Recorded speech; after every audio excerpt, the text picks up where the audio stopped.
The last set of this presentation consists of a discussion of data science education, which is sort of the technology and the ideas that underlie this whole course set and curriculum that this is a part of. And there's a nice New York Times article which you can check out on. This will be given in the resources for this particular talk. We've already told you lots of jobs.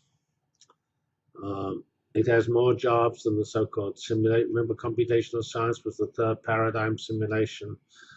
There's a general understanding that data science has more jobs associated with than computational science, because simulants are almost just the nature of the jobs. It's big science versus the long tail of science. Data science is broadly applicable. Simulation is not so broadly applicable. When it is applied, it tends to run small numbers of jobs, each requiring large amounts of computers.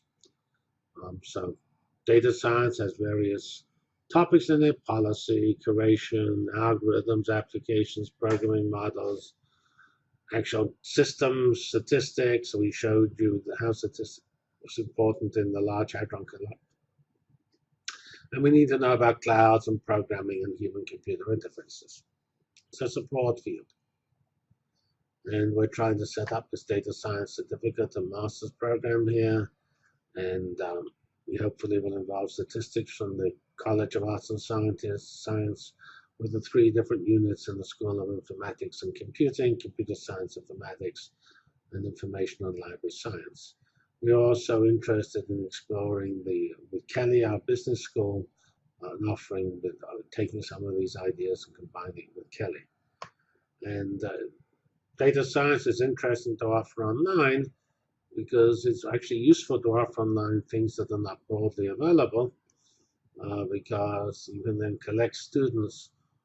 There may be at the beginning of data science, maybe any one university doesn't have enough students to motivate data science for that students at that university. If you bring 100 universities together, then between them they have enough students to support a few data science degrees, which is sort of the idea here. This slide here points out that online education is indeed growing rapidly, and this is the points out in 2011, 32% of students are taking at least one online course. And so this is the online enrollment as a percentage of total enrollment. And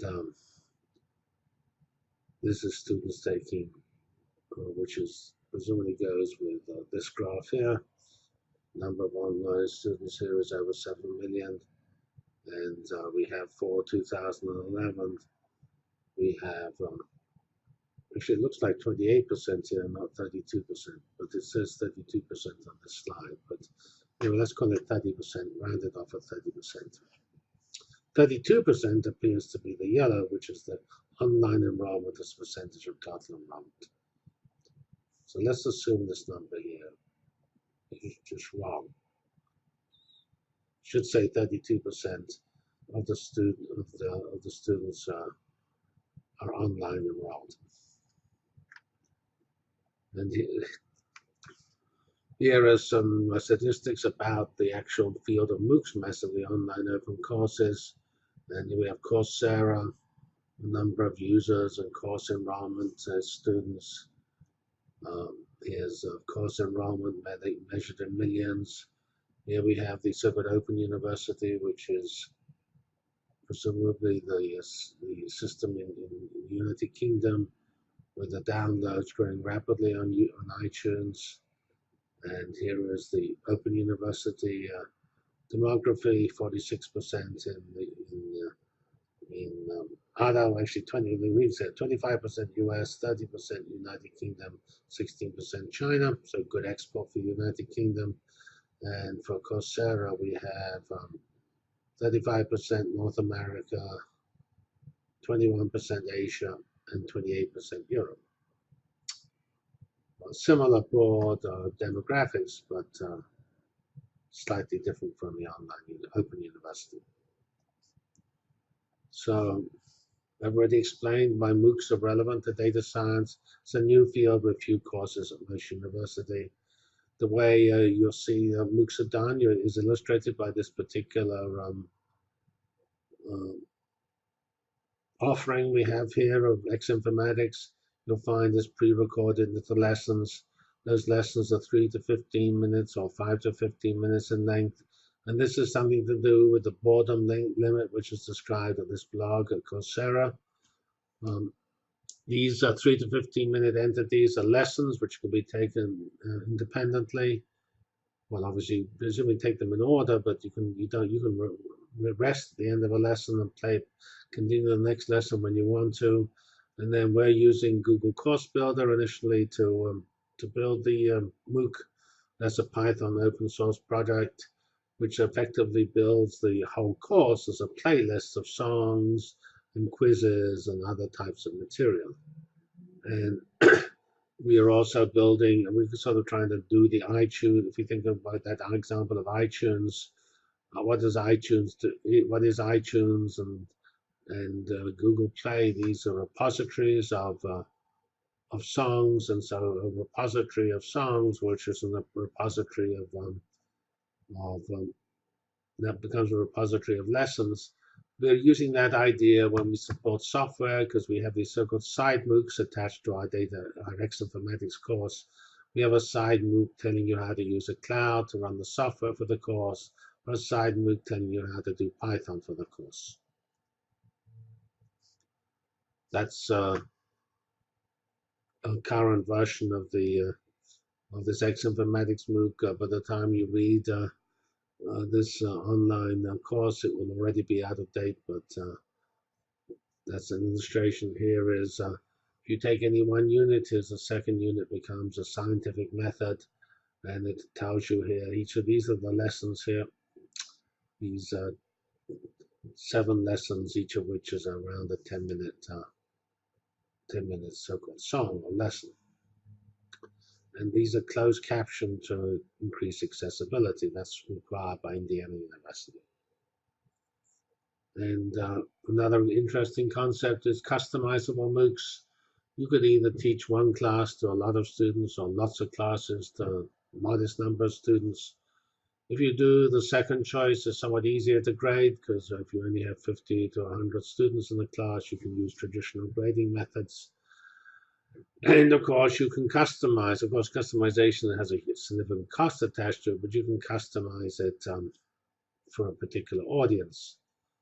And you can even allow self-customization so that each student can customize. And each of these models supported by a repository in the cloud. And we imagine a sort of economy, a lesson economy, where teachers use existing lesson objects, produce a new course, add a few more lessons, and put those lessons back into the repository. And this may or may not involve the exchange of money. That's presumably we'll have open source repositories and closed source and proprietary repositories because the model of a repository works whether or not it's open source. Well, here's a repository produced in the cloud area by taking videos produced last year in a so-called Science Cloud summer school and making them broadly available. So we have 20 roughly 1-hour units available here for general use. Judy Chu from Indiana University and Linda Hayden from Elizabeth City State University are going to look into this idea for producing modules for historically Black colleges, which have particular curricula for which standalone general purpose MOOC may not be applicable. And so this is a case where probably cloud computing ECSU may not have a faculty really expert enough to teach that. So by using material from Indiana University, they're able to give their students this expertise. The MOOC is an easier way to distribute the material than traditional online education, which involves a lot of detailed online faculty time. Here's this MOOC that Judy Chu is building. Pretty exciting. This is a complementary to this course, X Informatics. It provides a detailed discussion of cloud computing. So this points out that the MOOCs are compelling in a couple of limits.